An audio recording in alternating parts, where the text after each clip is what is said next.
guys, this is Hatsmania. I'm coming to you with a brand new episode of Deck Building 101, and this week I want to talk about effect negation. Now, there are different types of effect negation, and effect negation is very, very key at disrupting your opponent, disrupting their plays, making sure you can get the advantage on their turn, or even your own turn in some cases.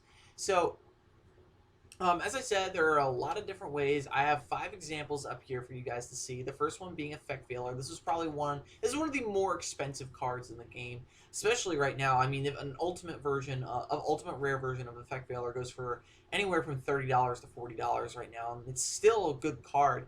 It's nowhere used to the capacity as it was way back when it came out, just because it is such a disruptive card and it's so useful.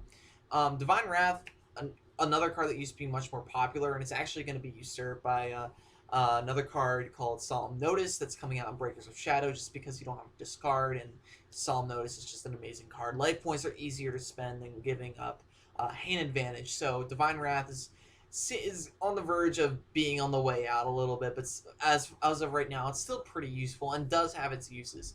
Another really popular card is Breakthrough Skill. This has double the usage of typical effect negation card. It can activate twice. If you play it face down, that's the first time. Then the turn that it's other than the turn it's sent to the graveyard, you can activate it during your turn to negate an effect. So Breakthrough Skill, very useful. Phoenix Chain, undoubtedly probably the most popular effect negation right now. In my opinion, at least, and from what I've seen on like YouTube deck profiles, articles, etc., Phoenix Chain is probably one of the most popular ones, just simply because it doesn't let your opponent attack, which is sometimes really important in preventing your opponent from doing anything, specifically stuff like Cosmos or something like that. So Phoenix Chain, very popular. Also, it's getting a reprint in Astro Pack 8, so that's awesome. Last card is Trap Hole Nightmare. This is because this has gone in and out of the meta. It got really popular back when Trap Tricks first came out. It kind of dipped low for a little bit, and recently you've been seeing it more, especially with Trish. Not Trishula, Dragon of the Ice Bear, but Nekroz of Trishula. And this could definitely has its other uses in the fact that it can be used to get rid of some big monsters. Really, the only deck that, as of right now, that is not really affected by Trap Hole Nightmare is Cleaforts, because a lot of them are, like a good amount of them are normals, and at the same time towers can't be affected by trap cards, so Trap Hole Nightmare is pretty much useless against them. But other than them, it's it's very useful. Anyway, so the reason why I put these 5 examples up is because they have different ways of negating effects.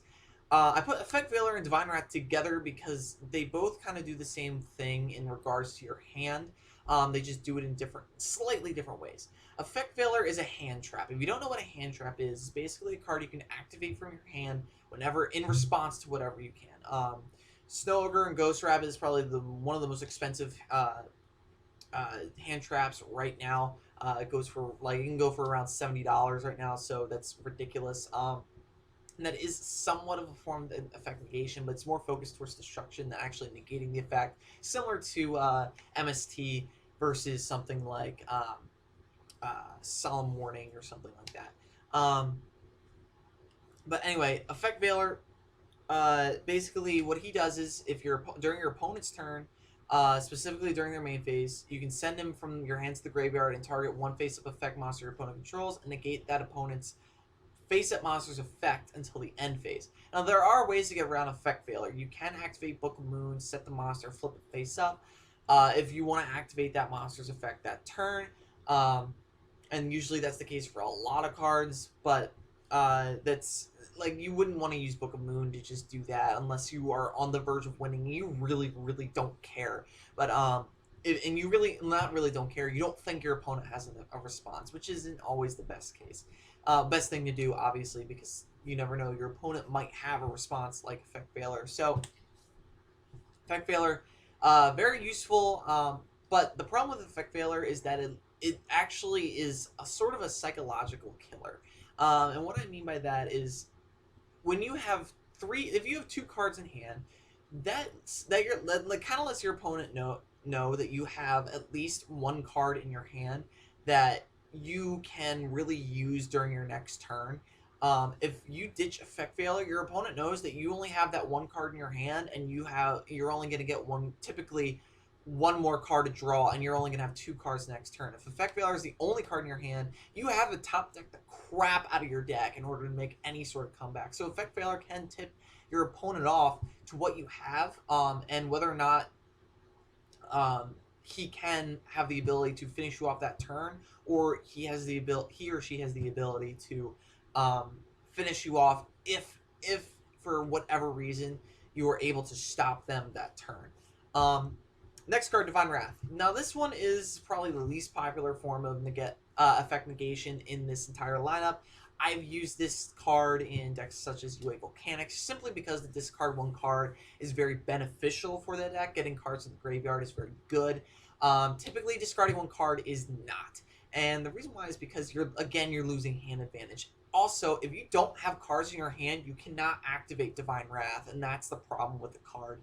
However, the positive for this card is that you can negate an effect monster's effect from anywhere. So you can Divine Wrath, Hell, an Effect Veiler, or you can Divine Wrath any Burning Abyss effect that activates in grave.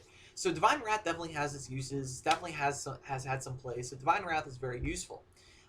Next card, Breakthrough Skill. Breakthrough Skill is amazing for mill decks. If you play Infernoids, if you played during the Lightsworn Rulers format, you played with Breakthrough Skill. Breakthrough Skill is very, very useful.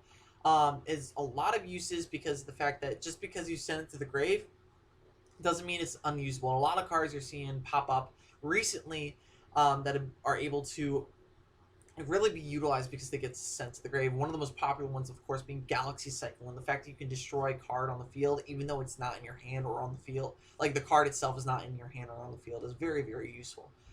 Phoenix Chain. The reason why this card is most popular, as I said before, is because it prevents your opponent from attacking with the monster targets. The problem with Phoenix Chain is that it's pretty easy to get around, especially for Xyz spamming decks.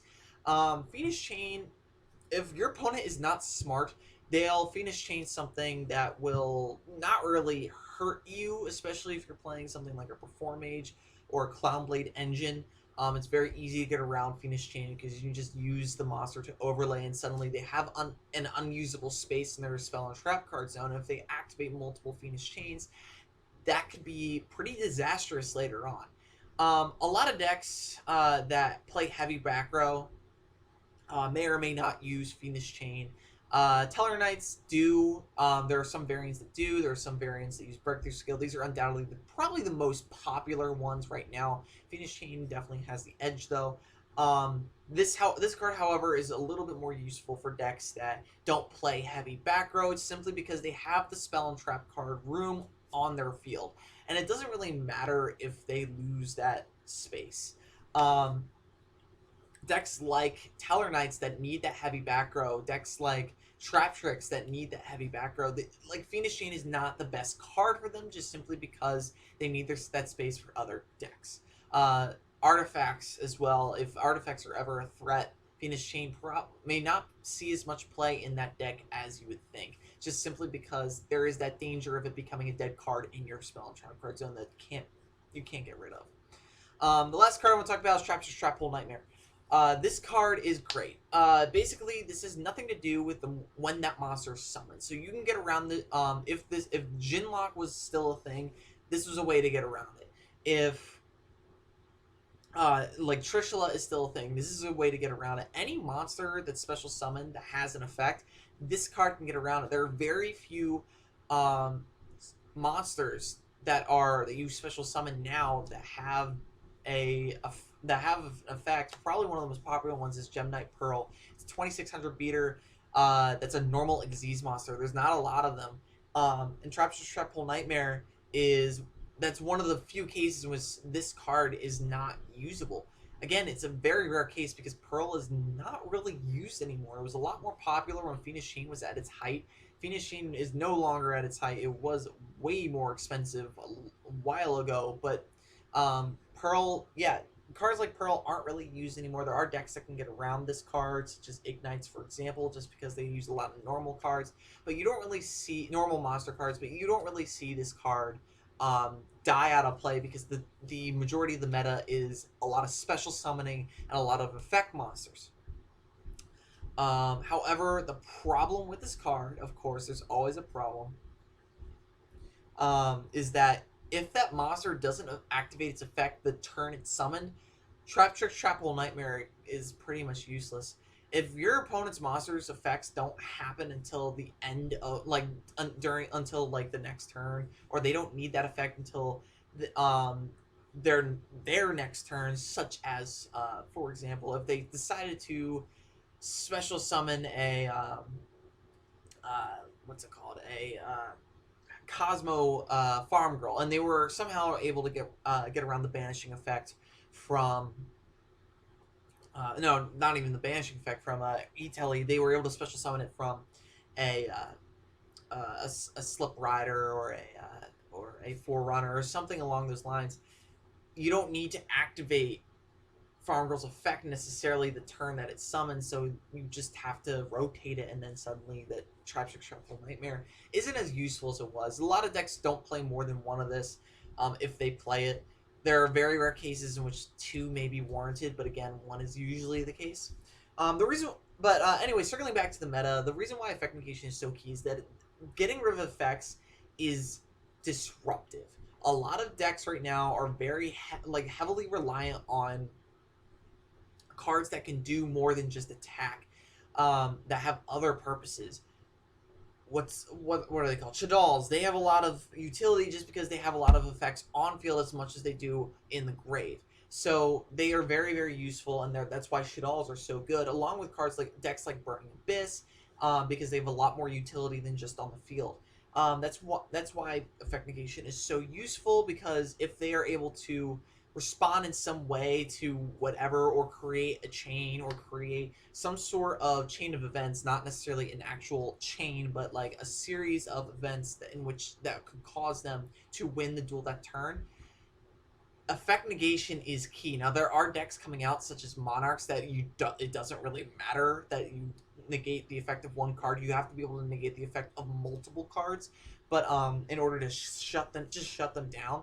But yeah, so cards like Debunk are going to be much more useful, and I'll go over that card in a future episode. So thank you guys for watching this episode of Deck Building 101. As always, guys, don't forget to like, comment, and subscribe. And as always, have a nice day.